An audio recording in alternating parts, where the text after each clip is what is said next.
नमस्कार दोस्तों, आज हम जिस विषय में उतरे हैं वह सिर्फ एक कैलेंडर की कहानी नहीं, उस परंपरा की गूंज है जो हजारों सालों से इस धरती पर समय को अपनी भाषा में लिखती आई है। कभी कुछ लोग पूछते हैं विक्रम संवत 5000 साल पुराना है या 3100, और जवाब में तर्क वितर्क का लंबा रास्ता खुल जाता है। सच्चाई बहुत साफ है। भारत में संवत की परंपरा प्राचीन थी, बहुत पहले से बहती हुई एक धारा, और इसी धारा को एक स्थिर पहचान मिली विक्रम संवत के रूप में। यानी पुरानी परंपरा नए युग में आज भी जिंदा है। भारत का अपना समय, अपना सिस्टम, अपनी पहचान। अगर आप भी जानना चाहते हैं कि क्यों यह संवत सिर्फ तारीखों का खेल नहीं बल्कि भारतीय सभ्यता का गौरव है, तो वीडियो को अंत तक जरूर देखिएगा। हमारी ऐसी ही गहरी, साफ और परंपरा से जुड़ी बातों के लिए लाइक, सब्सक्राइब और बेल आइकन जरूर दबा दीजिएगा। आपका एक क्लिक हमारी आवाज को और दूर तक पहुंचाता है। चलिए अब शुरू करते हैं असली यात्रा, विक्रम संवत की असली कहानी। विक्रम संवत का विवाद किसी एक वजह से नहीं बल्कि 3 अलग अलग स्तरों पर चलता है: इतिहास, राजनीति और व्यवहारिक उपयोग। यहाँ मुद्दा सीधा है पर जड़ें काफी गहरी हैं। चलिए इसे साफ और सधी हुई भाषा में समझते हैं। इतिहास का विवाद। इतिहास का विवाद ये है, यह किसने शुरू किया? पुरानी परंपरा कहती है कि इसे सम्राट विक्रमादित्य ने शुरू किया, जिन्होंने शक को हराकर नया संवत शुरू किया। लेकिन कुछ इतिहासकार मानते हैं कि विक्रमादित्य का काल संवत की शुरुआत से नहीं मिलता। वे कहते हैं कि नाम बाद में जुड़ा है, संवत पहले से चलता आ रहा था। यानी विवाद ये है, संवत पहले या विक्रमादित्य पहले। सच ये है, इतिहास में कई विक्रमादित्य हुए हैं। इससे कहानी और अधिक उलझ जाती है। दूसरा विवाद है राजनीतिक विवाद। राष्ट्रीय कैलेंडर कौन सा होना चाहिए? यह विवाद काफी गर्म है। कहा जाता है अगर भारत की अपनी सभ्यता, गणना और समय चक्र है तो ग्रेगोरियन कैलेंडर को ही क्यों मान्यता मिले। कुछ लोग चाहते हैं विक्रम संवत को ही भारत का मुख्य सरकारी कैलेंडर बनाया जाना चाहिए। साल में महीनों के नाम, तिथियां, पंचांग सब भारतीयता पर लौट आए। दूसरी तरफ यह तर्क आता है कि ग्रेगोरियन वैश्विक है और बदलना बहुत मुश्किल है। यहीं से विवाद बढ़ता है, परंपरा या व्यवहारिकता। तीसरा एक खगोलिक वैज्ञानिक विवाद है कि कौन सा कैलेंडर ज्यादा सही है। विक्रम संवत जो है वो लूनी और सोलर दोनों है, यानी चांद और सूरज को मिलाकर चलता है। ग्रेगोरियन सोलर है जो सूरज के चक्र पर चलता है, इसलिए ग्रेगोरियन की तारीखें फिक्स होती हैं। विक्रम संवत में तिथियां आगे पीछे होती हैं क्योंकि चांद की चाल बदलती रहती है। कुछ वैज्ञानिक कहते हैं यह पुरानी गणना आधुनिक प्रशासन के लिए मुश्किल है। कुछ विद्वान कहते हैं चांद सूरज दोनों को मिलाकर मानव सभ्यता की सबसे वैज्ञानिक पद्धति है। आधुनिक उपयोग का विवाद। आजकल की डिजिटल दुनिया में इसे कैसे अपनाया जाए? मोबाइल, कंप्यूटर और सॉफ्टवेयर्स अब ग्रेगोरियन कैलेंडर पर सेट है। विक्रम संवत लागू करना हो तो पूरा सिस्टम बदलना पड़ेगा। इसके चलते यह बहस चलती है, क्या परंपरा की रक्षा के लिए इतना बड़ा बदलाव जरूरी है? कुल मिलाकर विवाद कोई लड़ाई नहीं, यह 2 सोचों की टक्कर है। एक तरफ जैसा दुनिया करती आ रही है वैसा करो, दूसरी अपनी जड़ें मत खो। समय का चक्र हमेशा घूमता रहता है और भारत में यह बहस कभी रुकने वाली नहीं है। विक्रम संवत का इतिहास जितना पुराना है उसका भविष्य उतना ही दिलचस्प है। विक्रम संवत को लेकर यही सबसे बड़ा भ्रम फैलता है। यह ना 5000 साल पुराना है ना 3100 साल पुराना। इसे 2080 से 2100 साल के बीच माना जाता है। भारत की परंपरा की ताकत इतनी मजबूत है कि इस इतिहास को भी उसने सुंदर बना दिया है। यह मानना बिल्कुल तार्किक है। भारत का संवत अपने आप में एक पुरानी परंपरा है। भारत में संवत यानी समय की वार्षिक गणना प्राचीन काल से चलती आ रही है। राजाओं के नाम पर युद्धों के बाद, सामाजिक परिवर्तन के बाद नए नए संवत शुरू हो जाते थे।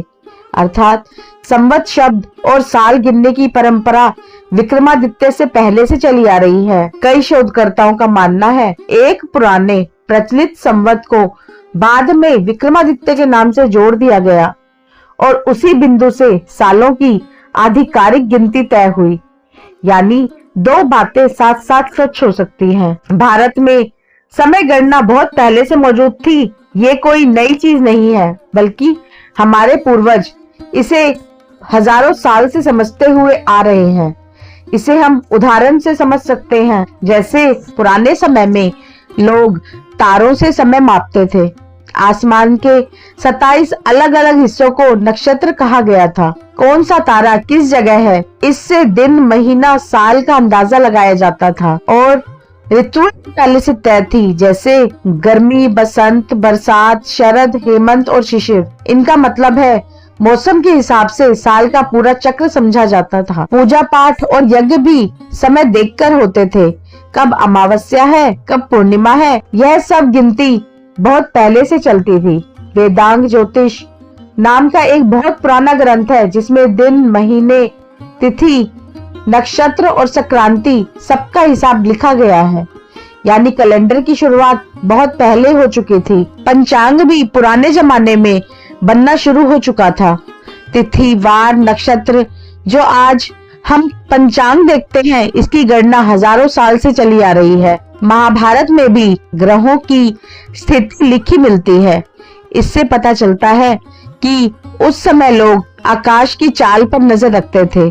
पहले हर बड़े राजा के समय एक नया संवत शुरू होता था, मतलब साल गिनने की परंपरा पहले से मौजूद थी। पर विक्रमादित्य के काल में यह एक रूप लेती है। यह दृष्टिकोण क्यों मजबूत लगता है? क्योंकि भारत के पुराने संवत का भी कहीं ना कहीं वर्णन मिलता है, जैसे लिच्छवी संवत, मौर्य संवत, युधिष्ठिर संवत, गुप्त संवत, शक संवत और भी बहुत से संवत भारत के इतिहास में लिखित हैं। इसलिए यह स्वाभाविक है विक्रम संवत भी किसी पुराने चलन को नया नाम देकर मजबूत किया गया हो। एक तरह से देखें तो विक्रम संवत उस विशाल भारतीय परंपरा का अधिकृत संस्करण बन गया, जिसे सम्राट के नाम और काल से पहचान मिली। इतिहास में अक्सर ऐसा होता है, जो परंपरा बहुत समय से बह रही हो, किसी राज्य के आते आते वह उसका नाम पा लेती है। विक्रम संवत भी उसी तरह का एक सुंदर संगम है। भारत में समय गणना की परंपरा प्राचीन थी, बेहद पुरानी। ऋषियों, राजाओं, युगों, घटनाओं के आधार पर अलग अलग संवत चलते रहे, पर इन सब के बीच एक ऐसा संवत चाहिए था जिसे पूरी सभ्यता एक साझा पहचान के रूप में मान सके। विक्रम संवत ने वही काम किया। पुरानी धारा बहुत पहले से बह रही थी, लेकिन विक्रम संवत ने उस धारा को नाम, ढांचा और स्थिर पहचान दी, और यही उसकी सबसे बड़ी ताकत है। बदलते युगों, बदलती सरकारों, बदलते काल खंडों के बाद भी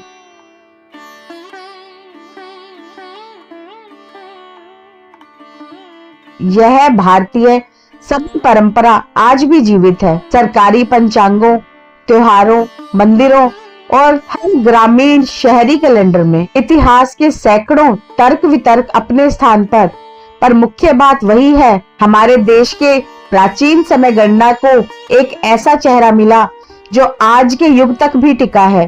परंपरा तभी जीवित रहती है जब वह अपने मूल को संभाले रखते हुए समय के साथ चल सके। विक्रम संवत उसी धैर्य और निरंतरता का प्रमाण है। विक्रम संवत उसी धैर्य और निरंतरता का प्रमाण है। सदियों की धूल मिट्टी छाटकर जो सार बचता है वो वही है। दोस्तों, अक्सर लोग इस बात में उलझ जाते हैं, विक्रम संवत कब शुरू हुआ, किसने शुरू किया, 57 ईसा पूर्व था या नहीं। लेकिन सच कहूँ तो असल बात ये है ही नहीं। मुद्दा ये है, आज भारत में ज्यादातर लोगों को अपने ही देश के कैलेंडर का नाम तक नहीं पता। हम तिथि देखते हैं, त्योहार मनाते हैं, पूजा पाठ करते हैं, पर यह नहीं जानते ये हमारे संवत पर चलते हैं, ना कि किसी बाहरी कैलेंडर पर। यही जानकारी हर भारतीय तक पहुंचाना जरूरी है, ताकि हम समझें कि हमारी संस्कृति किसी पश्चिमी सिस्टम पर निर्भर नहीं करती। हमारा अपना समय चक्र है, अपनी गणना है और अपनी पहचान है, जो हजारों सालों से चल रही है और ये भी सच है कि इसी भारतीय गणना और खगोल विज्ञान को पढ़कर हमारे कई महान वैज्ञानिक आगे निकले, जिन्होंने आधुनिक युग में बहुत योगदान दिया। मतलब हमारी जड़ें तो मजबूत हैं हमें, और ये भी सच है कि इसी भारतीय गणना और खगोल विज्ञान को पढ़कर हमारे कई महान वैज्ञानिक आगे निकले, जिन्होंने आधुनिक युग में बड़ा योगदान दिया। मतलब हमारी जड़ें तो मजबूत हैं, पर हमें उन्हें पहचानने की जरूरत है। अगर आपको यह बात अच्छी लगे तो वीडियो को लाइक कीजिए, चैनल को सब्सक्राइब कीजिए और बेल आइकन दबा दीजिएगा, ताकि यह जानकारी और लोगों तक भी पहुंच सके। धन्यवाद दोस्तों। अगली वीडियो में फिर मिलते हैं अपने ही इतिहास की एक और नई परत खोलते हुए। जय हिंद, जय भारत।